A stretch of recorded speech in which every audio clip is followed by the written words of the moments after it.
fine as we are. Little Frog and his mum lived by the pond, just the two of them. They were very happy.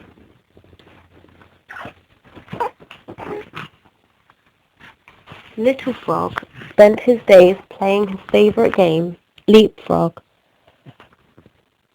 but he played all alone.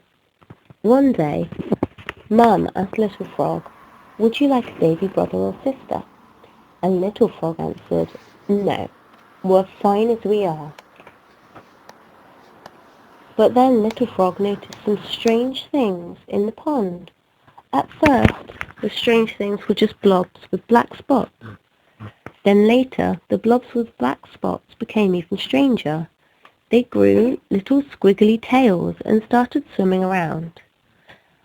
After a little while, the squiggly swimming things changed into tiny baby frogs.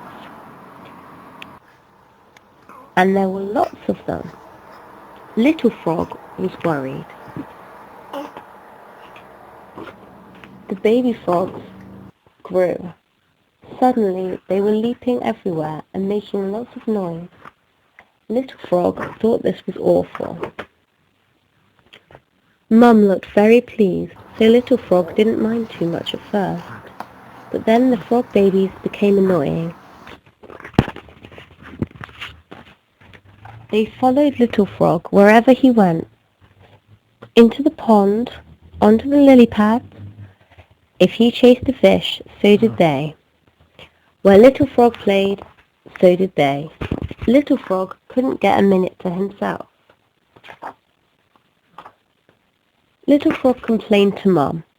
"They're your brothers and sisters," said Mum. "They only want to be like you." "But it's not fair," said Little Frog. "They won't leave me alone." But Mum couldn't hear Little Frog because of all the noise his brothers and sisters were making. That night, when all his brothers and sisters were fast asleep, Little Frog cuddled up to Mum. "I like it when it's just the two of us," said Little Frog. "So do I," said Mum. "But your brothers and sisters want to be like you. Why don't you try playing some games with them?"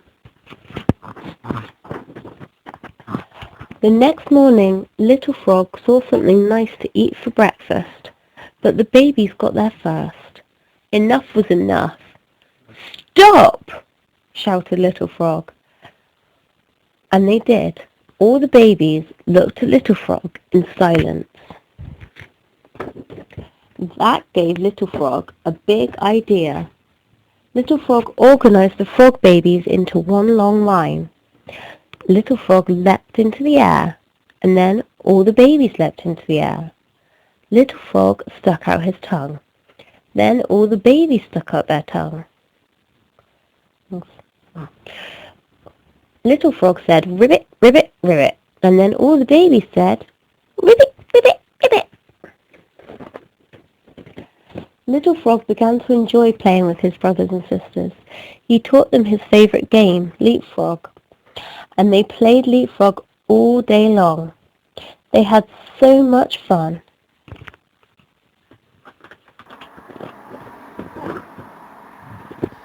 Little Frog and his brothers and sisters arrived home excited, noisy and tired. Little Frog helped Mum get all the babies ready for bed. "We're the biggest family in the world," said Little Frog. "Do you think we're too big?" asked Mum. "No," said Little Frog. "We're fine just as we are." The end.